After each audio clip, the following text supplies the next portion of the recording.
Assalamualaikum dear student, welcome you Superior Learning Management System। बेटा क्या हाल है आपके। आज हम 14 चैप्टर जो है उसको शुरू कर रहे हैं। 14 टाइप चैप्टर जो है आपको पता है, इसमें से 2 MCQs और 2 ही शॉर्ट क्वेश्चन और एक लॉन्ग क्वेश्चन जो है वो इसमें से आता है। तो काफी लेंथी चैप्टर है और इम्पोर्टेंट भी है। सबसे पहले ट्रांसपोर्ट इन प्लांट्स। बेटा ट्रांसपोर्ट इन प्लांट, अब देखिए कि नीड क्या है। ट्रांसपोर्ट की नीड ये है बेटा कि जो मल्टी सेलुलर ऑर्गेनिजम्स होते हैं जिनमें सेल्स जो हैं, नंबर ऑफ सेल्स ज्यादा होते हैं, वहां पे ट्रांसपोर्ट जो है वो रिक्वायर्ड है। न्यूट्रिशन प्रोवाइड करने के लिए, मिनरल्स प्रोवाइड करने के लिए, वाटर प्रोवाइड करने के लिए और डिस्पोज ऑफ वेस्ट मटेरियल, ताकि they get rid of the waste material. तो इसीलिए ट्रांसपोर्ट जो है वो प्लांट्स में चाहिए। जो सिंपल ऑर्गेनिजम्स होते हैं और जो सिंपल प्लांट्स हैं या यूनिसेलुलर, उनमें तो इनकी रिक्वायरमेंट होती ही नहीं है, क्योंकि सिंपल बॉडी होनी। जैसे बराबर पॉइंट्स आप देखें, कोई भी ट्रांसपोर्ट सिस्टम प्रेजेंट नहीं है। एलजी को देख लें, वहां पे कोई ट्रांसपोर्ट सिस्टम प्रेजेंट नहीं है। तो इन प्लांट्स, जबकि इसके कंपैरिजन में जो ट्रिकोफाइट्स हैं, क्योंकि वो मल्टीसेलुलर है वो भी, लेकिन वहां पे स्ट्रक्चर जो है वो बहुत ज्यादा है, कम्प्लेक्सिटी ज्यादा है। लिहाजा इस कम्प्लेक्सिटी ज्यादा होने की वजह से वहां पे हमें ट्रांसपोर्ट की जरूरत पेश आती है। अब ट्रांसपोर्टेशन कैसे होती है और इसकी रिक्वायरमेंट की तो हमने बात कर ली कि प्लांट के अंदर, और प्लांट में अपटेक और transport of minerals and water, इसकी पहले हम बात करते हैं, फिर बाकी बाद में डिस्कस करेंगे। अब देखेंगे प्लांट्स को कैसे अपटेक करनी है उन्होंने बेटा। तो प्लांट्स ने वाटर और मिनरल्स लेना है सॉइल से। जो सॉइल है उसके अंदर ये मिनरल्स और वाटर सॉइल पार्टिकल्स के अंदर प्रेजेंट है। उसके लिए फिर कौन सी चीज है जी, उसके लिए रूट्स हैं प्लांट में।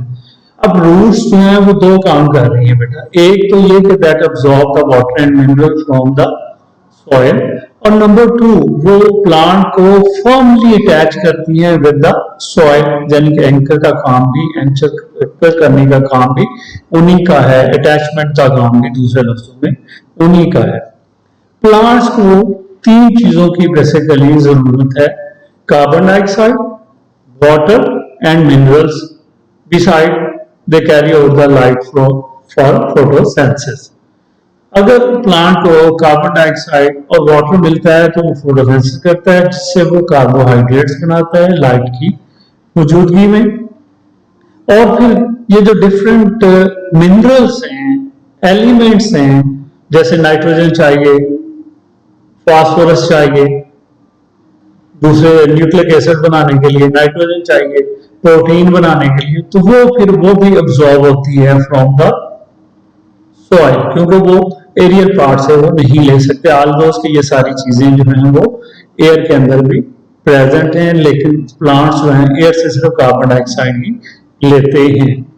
अब इस काम के लिए प्लांट्स में रूट्स, जैसे मैंने पहले कहा, रूट्स जो होती हैं इनका large surface area for absorption है। और वो लार्ज सरफेस एरिया क्यों बनता है? That is due to the extensions of epidermis.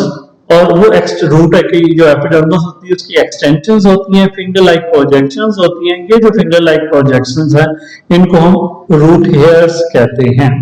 और ये मिनरल्स और वाटर जो है ये रूट हेयर से फिर एपिडर्मल सेल में जाते हैं, फिर यहाँ से आगे मूव कर जाते हैं टू द जाइलम, फिर वहां से ये बल्क फ्लो के थ्रू एरियल पार्ट जो है वहां तक पहुंच जाते हैं। अब मैकेनिज्म इनमें क्या हो सकता है? डिफ्यूजन हो सकता है, फैसिलिटेटेड डिफ्यूजन हो सकता है, या एक्टिव ट्रांसपोर्ट जो है वो उसमें रिक्वायर्ड होती है। अब हम देखते हैं कि कुछ इंपॉर्टेंस जो है रूट्स की क्या है। जैसे राय प्लांट है, इसमें आप देखें कि इसका size almost less than 1 metre होता है, लेकिन इनकी जो ब्रांचेस हैं, ठीक है, वो 14 मिलियन ब्रांचेस हैं रूट्स की, ये जो आपको नजर आ रही है। और अगर इनको हम लेंथ वाइज अरेंज कर लें तो ये 600 किलोमीटर, ये एमसीक्यूज में भी आया, 600 किलोमीटर जो है उनकी लेंथ बन जाती है। दूसरा कि अगर हम देखें तो total surface area provided by roots यानी कि रूट का जो टोटल सरफेस एरिया है उसका 67% जो है वो रूट हेयर्स बनाते हैं।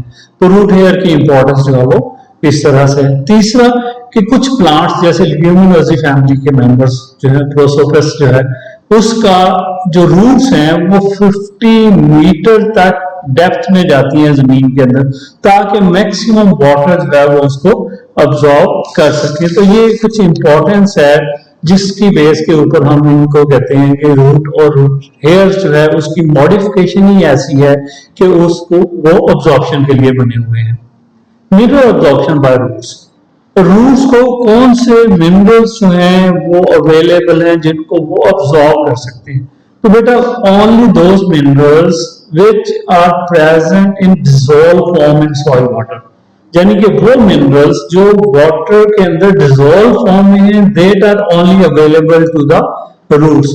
वो मिनरल्स जो सॉइल पार्टिकल्स के साथ अटैच हैं वो प्लांट्स के लिए अवेलेबल नहीं होते, या जो कि ग्रिप बना लेते हैं सॉइल पार्टिकल्स के साथ वो भी अवेलेबल नहीं है।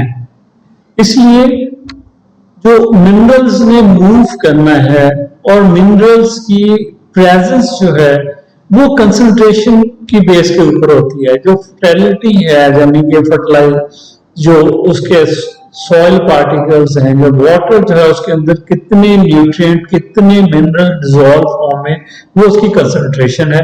और इसी तरह से acidity of the soil beside other factor ये भी डिटरमिन करती है कि यानी कि एक कंसंट्रेशन जो कि उसकी फर्टिलिटी की बेस के ऊपर होती है, दूसरा एसिडिटी ऑफ द सॉइल, और तीसरा अदर फैक्टर्स जो कि इन्वॉल्व हैं अब्जॉर्प्शन ऑफ मिनरल्स में, तो उसके ऊपर भी ये डिपेंडेंट है। जैसे मैंने आपको पहले बताया कि जो सॉइल पार्टिकल के साथ बॉन्ड बना लेते हैं they are not available to the plants. अब प्रोसेस क्या इन्वॉल्व है रूट्स के अंदर? जैसे मैंने आपको पहले कहा कि रूट के अंदर जो प्रोसेस है वो पैसिव अपटेक है, यानी कि पैसिव ट्रांसपोर्ट, और active uptake mean active transport. Passive transport क्या है? The movement of ions molecules from higher concentration to the lower concentration. इसमें एनर्जी की जरूरत नहीं होती, इसमें डिफ्यूजन इन्वॉल्व है, इसमें सैलिटेटेड डिफ्यूजन इन्वॉल्व है, इसके अंदर जो है वो ऑस्मोसिस हो सकती है वाटर के साथ जो डिसॉल्व फॉर्म है उसमें। और फिर एक्टिव ट्रांसपोर्ट क्या है? द अपहिल ऑफ या movement of material ions from lower concentration to the higher concentration with the expenditure of ATP यानी कि एनर्जी, या with the use of energy जो है वो अपटेक होती है। ये पहले मैंने आपको चीजें जो है डिस्कस कर ली। अब मिनरल्स कैसे मूव कर सकते हैं उसके 3 पाथवे हैं जो कि रूट हेयर से लेके जाइलम टिश्यूज तक जाते हैं या सैप एंड जाइलम तक पहुंचते हैं। हम फिलहाल रूट की बात करते हैं कि पहले वो एपिडर्मल सेल में रूट हेयर से एपिडर्मल सेल से कॉर्टेक्स, कॉर्टेक्स से एंडोडर्मस, फिर पेरिसाइकल और देन जाइलम टिश्यूज के अंदर यानी कि जाइलम सेल्स के अंदर मूव करते हैं। वो किस तरीके से मूव करते हैं वो आगे जाके हम उनकी मूवमेंट जो है वो डिस्कस करेंगे। इसी तरह से इसमें कौन सी चीज ज्यादा हेल्प करती है वो है ट्रांसपिरेशन पुल। वो जो एरियल पार्ट ऑफ प्लांट से एवेपोरेशन हो रही है वाटर की, या लॉस ऑफ वाटर वेपर्स हो रहे हैं जिसको हम ट्रांसपिरेशन कहते हैं, उसके रिजल्ट में जो फोर्स क्रिएट हो रही है वो इसमें हेल्प करती है। जब एसेंट ऑफ सैप पढ़ेंगे तो फिर उसको डिटेल के साथ पढ़ेंगे। अब पाथवे कौन कौन से इसमें इन्वॉल्व हैं डिफ्यूजन में? वो 3 तरह के पाथवेज हैं। सिंप्लास्ट पाथवे जो प्लाज्मोडेस्माटा से है, एपोप्लास्ट पाथवे जिसमें cell wall to cell wall movement हो रही है, या वैक्यूलर पाथवे जिसमें वैक्यूल्स इन्वॉल्व हैं और इस तरीके से ये मूवमेंट्स हो रही है। ये दोनों मूवमेंट्स जो हैं एपोप्लास्ट मूवमेंट्स जो हैं ये जाके एंडोडर्मिस में रुक जाती है, क्योंकि एंडोडर्मिस में ये आपको एक स्ट्रिप नजर आ रही है जो कैस्पेरियन स्ट्रिप कहलाती है। ये स्ट्रिप जो है ये आगे मूवमेंट नहीं होने देती, जाके आके आप समझ लें कि यहाँ पे आके जो एपोप्लास्ट पाथवे है वो ब्लॉक हो जाता है और फिर लेफ्ट फॉर वैक्यूलर पाथवे या सिंप्लास्ट पाथवे उस तक रह जाता है, क्योंकि यहां से क्रॉस होना जो है वो फिर सिम्प्लास पाथवे या वैक्यूल जो है या साइटोप्लाज्म उसमें इन्वॉल्व, और इस तरीके से वो आयंस जो हैं वो जाइलम टिश्यूज तक पहुंच जाते हैं।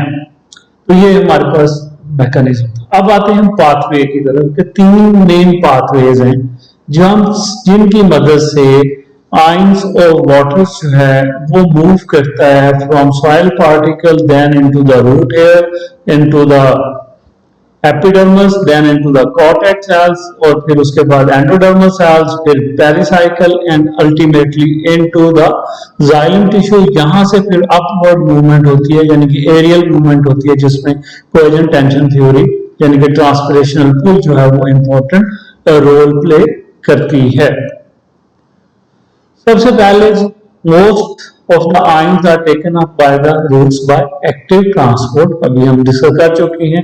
इसी तरह से by this method plant can take minerals that are in higher concentration inside the root than in the soil, क्योंकि ये अगेंस्ट द कंसंट्रेशन ग्रेडियंट हो रही है, और इस तरीके से लो कंसंट्रेशन जो है उसको वो इतनी डिपेंडेंट नहीं होती, क्योंकि एटीपी जो है वो कंजम्पशन हो रही है, एक आप कह लेंगे एक्टिव ट्रांसपोर्ट हो रही है। अब ये एमसीक्यूज आया हुआ है कि एक्टिव ट्रांसपोर्ट जो है ये सिलेक्टिव है और ये डिपेंड करती है रेस्पिरेशन के ऊपर, क्योंकि अगर रेस्पिरेशन नहीं होगी तो एटीपी नहीं बनेगी, एटीपी नहीं बनेगी तो एक्टिव ट्रांसपोर्ट भी टेक प्लेस नहीं होगी। तो अगर तो ये वाली स्टेटमेंट आती है तो फिर हमें इसका जवाब जो है वो रेस्पिरेशन लिखना है, फिर एटीपी नहीं लिखना। तो ये बहुत ही इंपॉर्टेंट जो है सवाल है।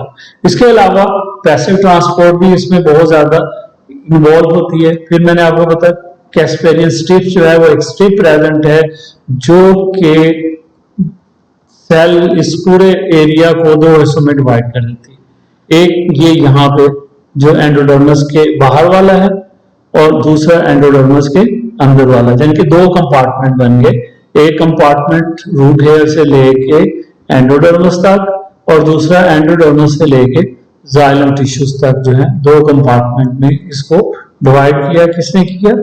कैस्पेरियन स्ट्रिप ने। इसका मतलब है एक्स्ट्रा सेलुलर स्पेस बन गई और कंपार्टमेंट बन गया, और इसके साथ साथ इंट्रासेलुलर स्पेस यानी कि दूसरा कंपार्टमेंट बन गया, जिससे फिर जाइलम से मटेरियल जो है वो मूव करते हैं। सेलिटेटेड डिफ्यूजन भी है जिसमें कैरियर या मॉलिक्यूल्स होते हैं, कैरियर प्रोटीन्स होती हैं मूवमेंट जो कि अपटेक करने में मदद देती हैं। अपटेक ऑफ वाटर जो है वो कैसे होता है? वो the movement of water molecule from higher concentration to the lower concentration through partially permeable membrane, जिसको हम ऑस्मोसिस कहते हैं। ऑस्मोसिस दो तरह की है। अगर वाटर मूव कर रहा है by osmosis into the cell तो एंडो ऑस्मोसिस है, और अगर सेल से बाहर जा रहा है तो एक्सो ऑस्मोसिस होती है। ये ऑलरेडी आप पढ़ चुके हैं, इसलिए हम इसको जल्दी जल्दी खत्म करते हैं। हमने पैटर्न पहले ही डिसाइड कर लिया, कतार डिस्कस कर लिया कि epidermal cells, then cortex, endodermis, pericycle, ultimately into the xylem tissue. तो जो मिनरल का रूट है बिल्कुल वही रूट जो है वो वाटर के लिए भी है।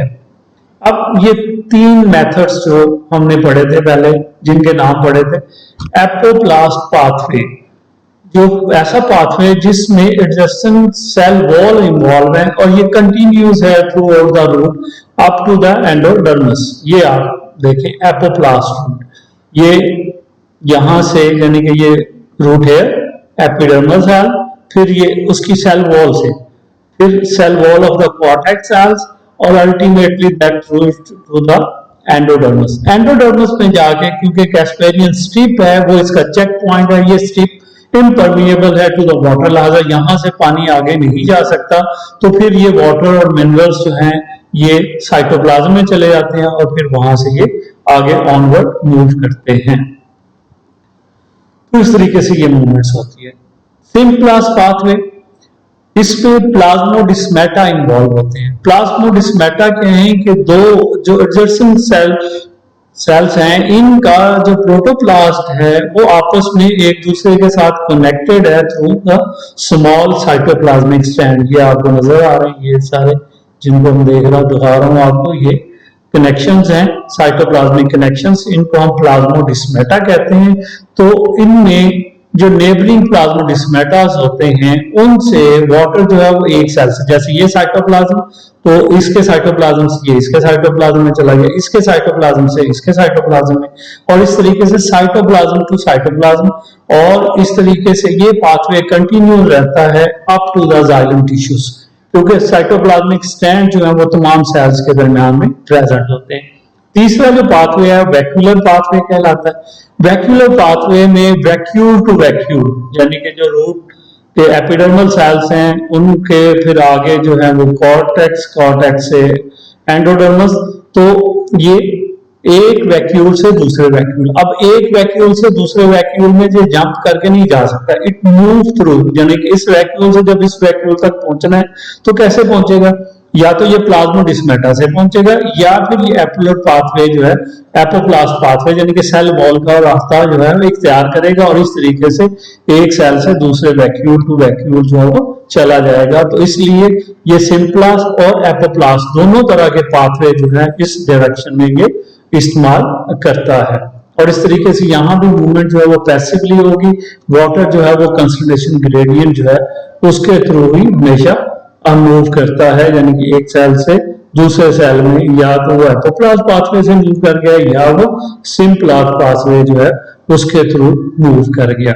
तो इसमें इसका मतलब है जो सबसे इंपॉर्टेंट है वो सिम्प्लास्ट पाथवे, एपोप्लास्ट में ज्यादा मूवमेंट होती है लेकिन ये आगे जो है जाके रुक जाता है क्योंकि एंडोडर्मिस में कैस्पेरियन स्ट्रिप्स होने की वजह से, और वहां से ये सिम्प्लास्ट पाथवे से जाता है।